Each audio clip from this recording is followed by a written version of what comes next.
The Link Show is just about to start. We have a brand new website, so head to thelinkcrew.com where you can see our most recent videos, play this week's Kahoot, and send in your shoutouts. Let's get started.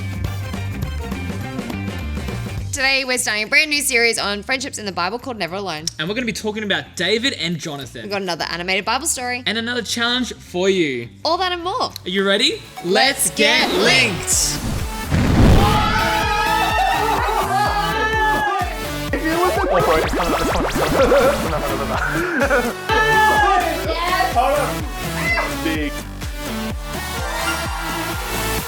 Welcome back. How are we going? It's so great to see you all again this week on The Link Show. And I think we have another question. We do. We're loving your answers, by the way. We are loving your Please answers. keep sending them in to the Link Crew and You shout out page. The question today, are you ready? Okay, I'm very excited. If you could live either in like an under the ocean coral mansion, think like Ariel's castle, Under the water. Okay. or like a space situation out in space, think like the little robot. Like live on Mars? No, like a spaceship, but like, you know, the little robot where Wall-E. Wall-E, like Yes. Wall-E's ship. Which one? Okay, so either underwater in a coral mansion or in Out a in space space. shuttle out of space. Mm-hmm. Wow. Can I breathe in both areas? Let's say yes. Okay, well then I'll go underwater. Yeah, me too. Because I feel like there'll be a lot of interesting things there. And also, I mean, Yeah. space. And like, if you're underwater, you have the option to come back on land at some point. Yeah. Like space, that's a journey. A journey, all you see is just stars. Let us know what you think. But right now, we're going to head over to Buckles Preach Part 1. Okay, I want to tell you a story about a time that my friend stuck up for me at school. So as you know, I've told some stories before that I didn't really fit in at school. I had some friends, but I wasn't one of the popular kids, and some of the popular kids would make fun of me and tease me. But I remember one day in particular, we were out playing sport and the kids were teasing me for the way that I run. They said that I run funny and I look weird. I look a little bit uncoordinated when I run. And the truth is, I do look a little bit uncoordinated when I run. I'm not the most athletic person. But those kids were being mean, they were teasing me, and all day they were teasing me after lunch, saying, "Buckle, you run funny. Buckle, you're weird. Why do you run like that? Why do you look so uncoordinated when you're running?"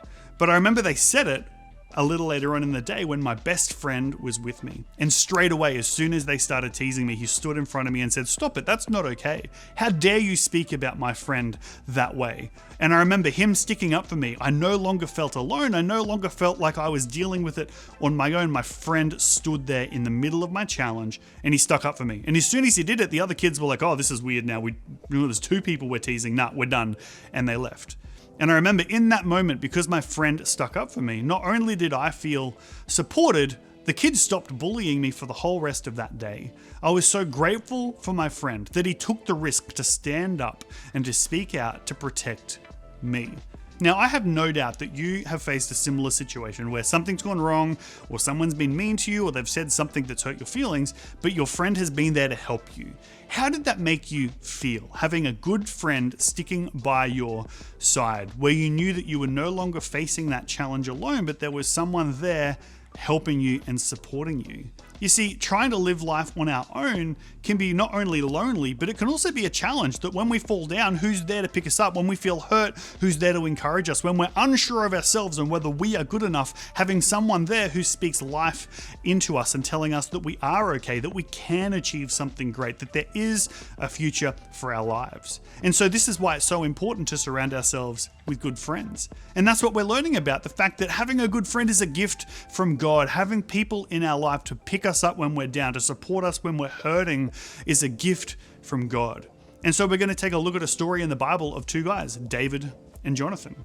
And you probably have heard countless stories of David, the David who was anointed when he was a teenager to be the future king of Israel. He went on to defeat Goliath. And then later on, there's the story of David in the cave with King Saul. All these stories of the amazing things that David did.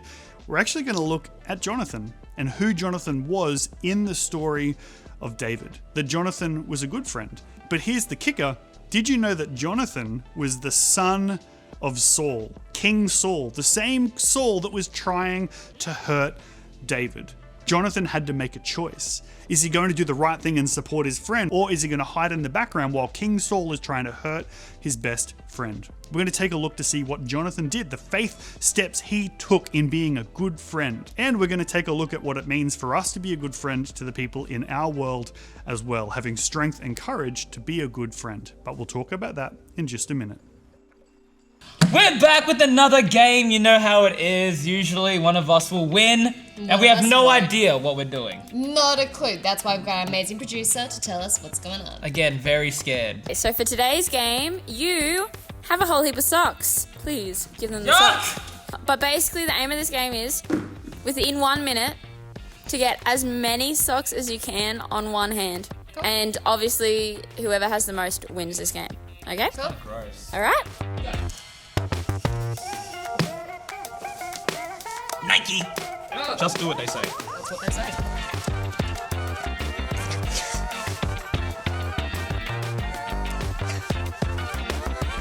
So this is Ned.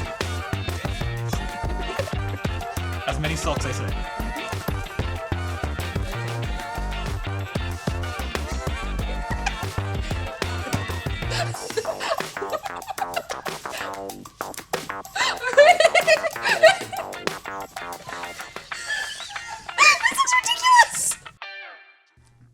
When David was young, he was anointed by the prophet Samuel to become the future king of Israel.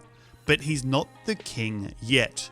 Right now, the king is a man named Saul.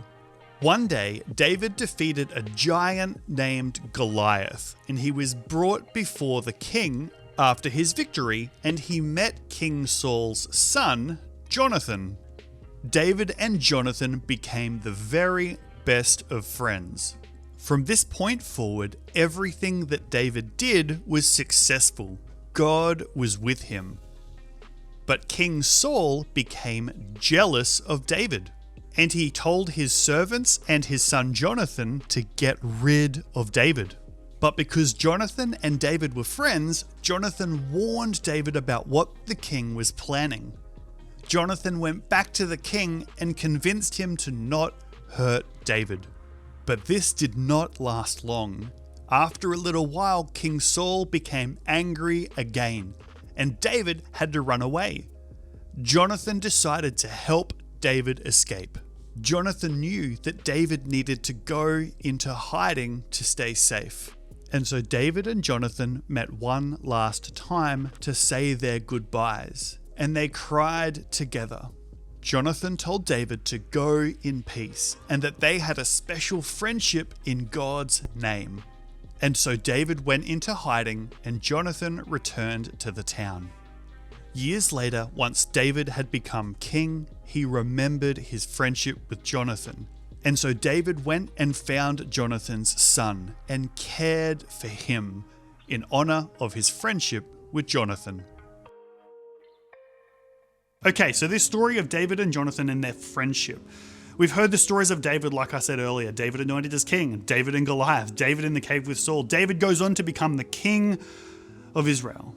And yet Saul is trying to hurt David, but Jonathan makes this choice. The easy option is to say nothing and to hide in the background. Just like my friend, when I was being bullied, the easy option for him was to say nothing and to hide in the background.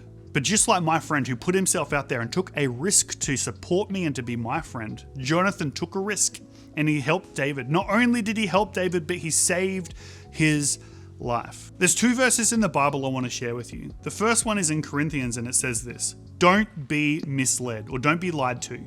Bad friends corrupt good character. There's another verse in Psalms that says a friend or a good friend loves at all times, and a brother is born for a time of adversity or a time of challenge. You see, the people you choose to be in your world is your choice. The types of friends you have around you is your choice. Are you going to choose people who aren't good friends, that are going to corrupt your thinking? They're going to say the wrong things to you. They're going to make you feel like you're not good enough, or they're going to try to convince you to do the wrong thing.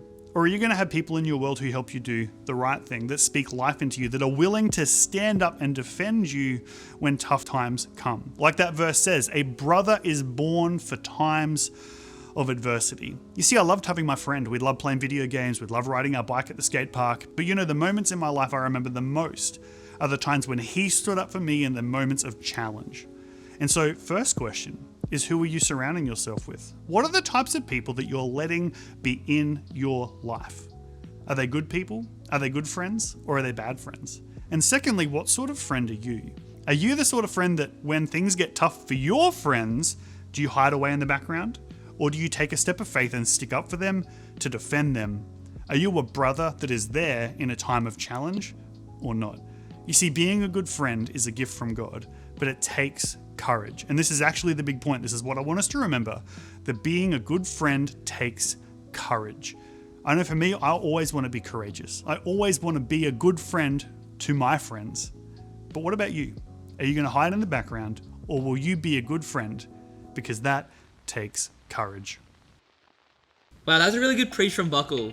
I really enjoyed that. It was really good. It was really good. But Miguel, But Cece, are you ready to find out who won this week's challenge? I am ready. I'm a bit nervous because right now it's 4-0.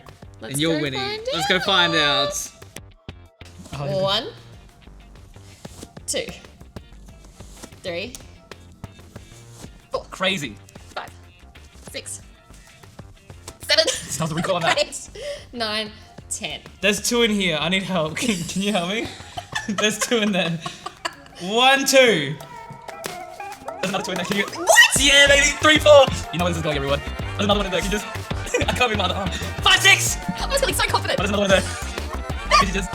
Be a doll. 5, 6, 7, 8. 7, 8. There's only 2 songs. Yes, 8. 5, 6, 7. 9, 10. 10 is there. Okay, and 11. Nike socks. 12. Oh, I was feeling so confident. 13, 14. This is the year of Miguel, ladies and gentlemen. You know what it is. What did I say? 14? 14 socks. The comeback is on. The comeback is on. I finally won my first challenge of the term. I was very proud of you. I did not even think of the doubling up Well, of socks. That was clever. Honestly, I thought it wasn't going to work, but it started working. Mate, So, nailed it. How's your hands? Are they okay? oh, my blood circulation was definitely being cut off, but that's all right. It felt just so heavy. We were just like, woo. It felt heavy, but I secured the W, and that's all that matters. I'm proud of you. But thank you so much for joining us here on The Link Show. My name is Miguel. And I'm Cece. I'll see you next time on The Link Show. Bye. See ya.